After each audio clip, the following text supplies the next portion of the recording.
성취 기준이라는 게 있어요. 그거는 부산, 서울, 경기도 다 똑같습니다. 그 기준에 의해서 선생님들이 다시 재구성을 하시거든요.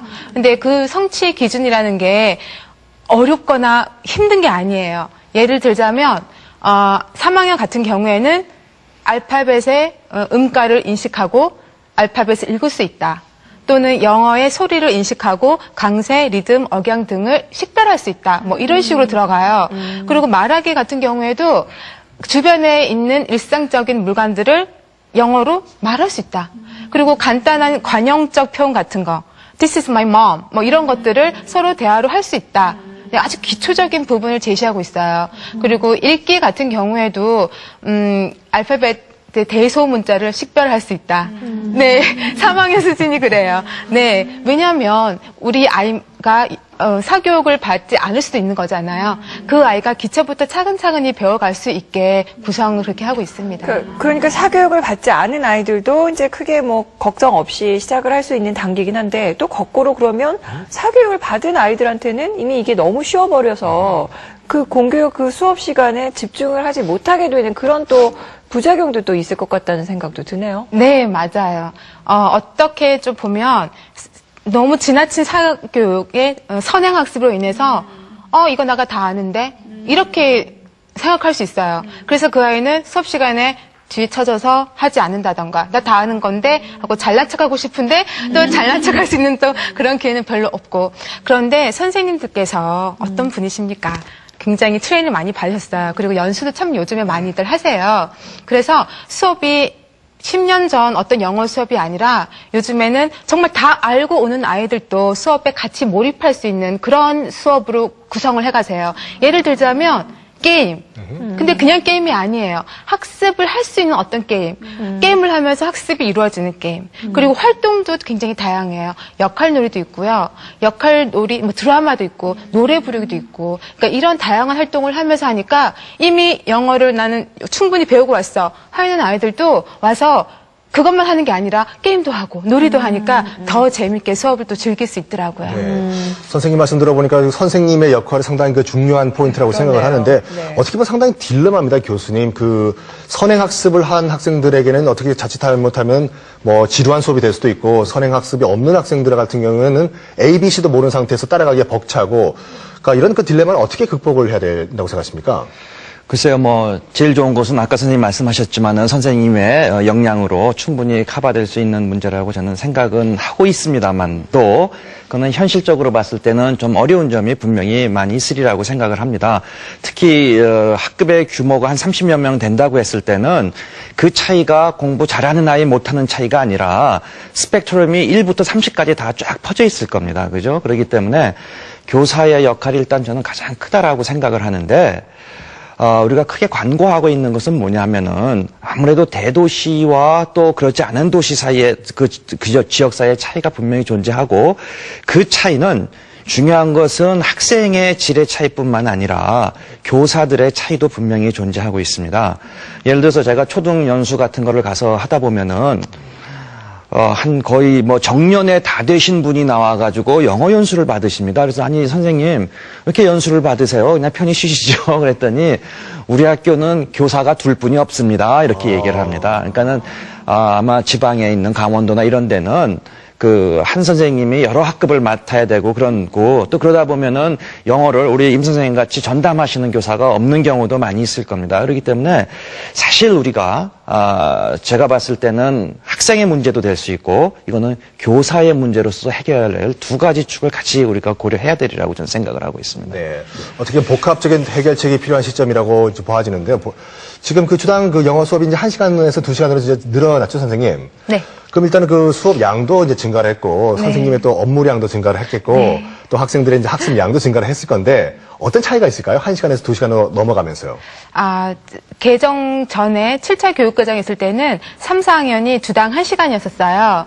그리고 5, 6학년이 2시간이었는데, 그때가 사실 저는 더 어렸던 시기였다고 봐요. 왜냐하면 주당 1시간이었을 때 아이들을 지난주에 한 번 가르치고 그때 1시간, 그리고 이번 주에 와서 다시 1시간을 보는데 이미 일주일 전에 배웠던 내용을 아이들은 다 잊어버리고 와요.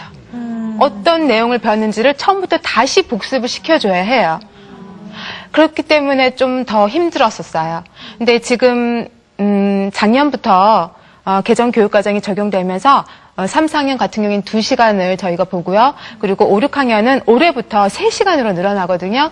아무래도 아이들이 영어에 노출되시는 시기가 더 많으니까 그 시간에 아이들은 좀 더 숙제도 더 열심히 해오고, 이번에 다음 주가 아니라 다음 화요일에 배웠다면 이번 주 목요일이네? 숙제해야 되겠네? 또 원어민 선생님하고나 저하고 만나는 시간이 좀 더 많아지니까 아이들이 어떻게 하면 더 관계를 밀접하게 형성을 해서 한마디라도 더 해볼까, 그런 생각을 좀 더 많이 하게 된 것 같아요. 그래서 더 적극적으로 수업에 임하는 그런 모습도 보여요. 그러니까 주당 1시간에서 2시간으로 늘어났다는 건 1시간 더 늘어난 거긴 하지만 또 한편으로는 100% 늘어난 거란 그렇죠. 말이에요. 네. 그만큼 이제 중요성이 더해졌다는 얘기인 텐데, 그럼 이제 초등학교 3학년 정도의 학생한테 그럼 영어는 이 정도까지만 바라면 된다, 이 정도까지만 성취하면 된다라고 생각하는 그 어떤 그 기준이랄까요? 목표점이랄까요? 그럼 어느 정도로 보면 될까요?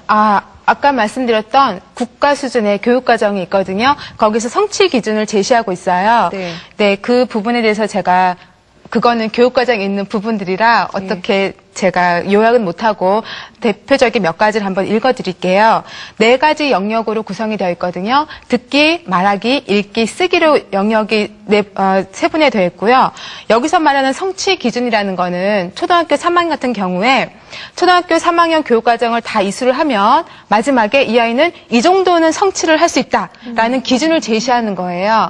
그래서 듣기 영역 같은 경우에는 영어의 소리와 강세, 리듬, 억양을 듣고 식별한다. 인사하기와 같이 쉬운 관용적 표현을 이해한다. 개인의 일상생활에 관한 쉽고 기초적인 대화를 듣고 이해한다. 네, 이 정도 수준이에요. 그러니까 그렇게 힘들게 접근하지 않아도 되는 부분이죠. 그 말씀은 일단 우리 애가 옆집 애보다 영어를 못해도 걱정하지 않아도 된다. 그 정도까지만 해도 된다. 네. 그러니까 이제 괜히 부모님이 애를 그거보다 못한다고 해서 들볶거나 잔소리하거나 그러지 않아도 된다, 이런 말씀으로 해석을 해도 되겠네요. 네, 그런데 어머님들은 그렇지 않으시더라고요. 그러니까 정말 방금 우리 성경 씨께도 말씀하셨지만 만약 정말 우리 아이들 실력에 비해서 수업이 너무 좀 약간 떨어진다라고 하시는 부모님들은 좀 더 어렵게 가르치세요 선생님, 이런 말씀 안 하시나요? 그런 분들은 다행히 없었었고요. 네. 왜냐하면 아이들이 영어 수업을 너무 즐기거든요. 영어 수업에서 정말 중학교 수업처럼 문법 배우고 문법적 용어 다뤄야 되고 또 이것을 해석해야 되고 분석해야 되는 거라면 아이들은 아마 벌써 질렸을 거예요. 그런데 초등학교 영어의 가장 큰 목표는 영어에 대한 흥미와 관심이에요. 네. 그리고 기초 영어 사용에 있어서의 자신감을 가지게 하는 거거든요. 그럼 자신감을 가지게 하려면 어려우면 안 되잖아요. 그렇죠. 네. 그래서 자신감 있게 한마디라도 쉬운 단어, 쉬운 문장이라도 쉽게 할 수 있는 그런 태도를 형성시키는, 그게 성취 목표이기 때문에 글쎄요, 어머님들이 그 부분에선 좀 더 왜 어렵게 안 해주시 이러시는 분들은 그렇게 많지 않았어요. 다행이네요. 근데 만약에 지금 어머님, 부모님, 아까 처음에 서두에도 말씀드린 같이 이제 학부모님들의 학습 자세도 중요하다고 생각하는데요. 만약 집에서 이제 아이들을 상대로 수업 준비를 하는 부모님들이 계시다면은 어떤 식으로 준비를 하는 게 가장 바람직할까요? 대부분이 선행 학습을 해주는 학원들을 많이 선호를 하시죠. 네. 가정에서 홈스쿨링이 잘 안 될 수도 있잖아요. 맞벌이 같은 가정도 있고. 근데 선행 학습이 지나치면 아이는 영어에 대해서 흥미와 관심이 떨어지게 마련이에요. 정작 수업에 들어왔는데 이거 내가 다 알아.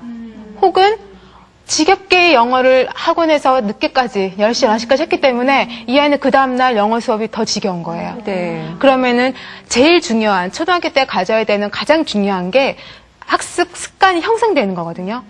학습 습관이 제대로 형성이 되는 시기가 초등학교인데 이 아이는 이미 공교육에서 학습 습관이 무너지기 시작하는 거예요. 그러니까 가장 그게 큰 문제점인 것 같고요. 그래서 어머님들이 그런 부분에서 조급함을 좀 버렸으면 하는 거예요. 그리고 어머님들이 오해하시는 부분들이 아이가 많이 알고 가면 수업에서 쉽게 따라갈 거다. 그렇게 생각을 하시는데 또 그렇지가 않더라고요. 대표적인 게 파닉스 요즘에 많이 유행하잖아요. 그래서 아이가 파닉스를 이미 다 음과 철자의 어떤 관계를 이미 알아서 얘는 난 파닉스는 다 떴다. 그래서 보냈어요. 열심히 공부시켰겠죠. 그런데 막상